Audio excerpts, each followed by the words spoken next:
Jim, earlier this morning we mentioned Disney and the streaming environment. Interesting comments out of Bob Chapek this week at one of the conferences, mostly about the percentage of Disney Plus subs that are households without kids.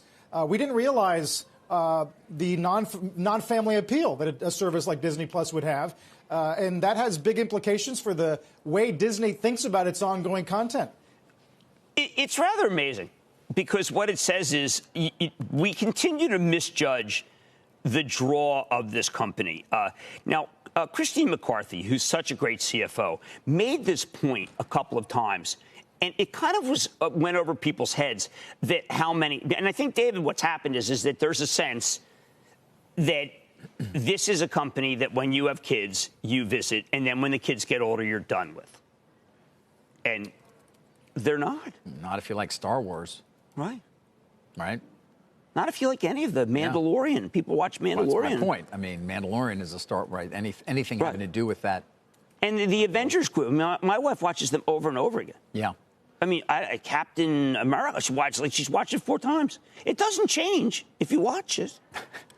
It's the same. On that, I thought what were interesting as well, these were comments, I believe, at Morgan Stanley's having their TMT conference, and there's a number of different speakers, but also talking about that theatrical window. And, Carl, this is something I know you paid close attention to, saying, doesn't see it going back to the old theatrical window. Perhaps not a surprise, but interesting to hear him say that as we watch, of course, Disney release some of its movies directly to consumers through Disney Plus. We've seen HBO Max do the same.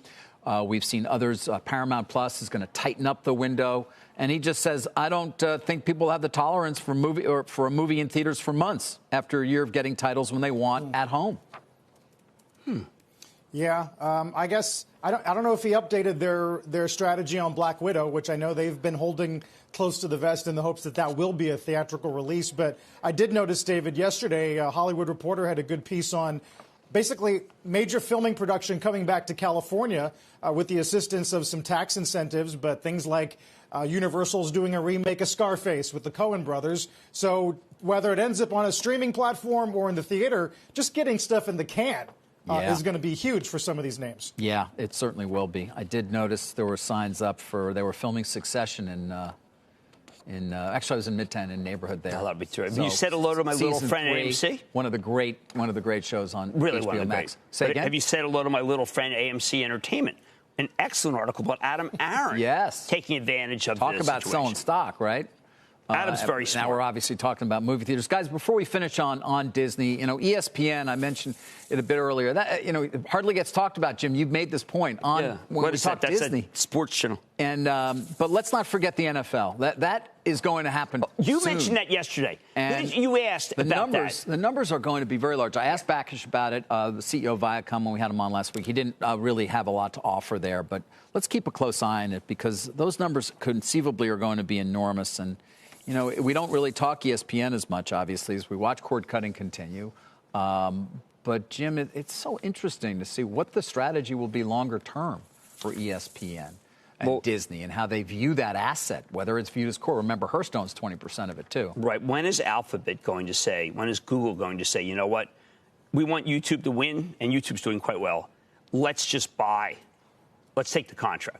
Yeah, it's not happening this go-around, I don't think. But they don't seem to care about that. It's not happening this go-around. Maybe Amazon would step up, but doubtful. I don't know, is what I'd heard. We'll see. How much is it going to cost, David, to get the NFL this year? A lot. Well, I don't even, you know what? I'm not going to give you I don't. No, okay, let's put it this way. It's a moving target, whatever I say. Do you think it's more than it was? Yes. Oh, my God, yes. Shepard Smith here. Thanks for watching CNBC on YouTube.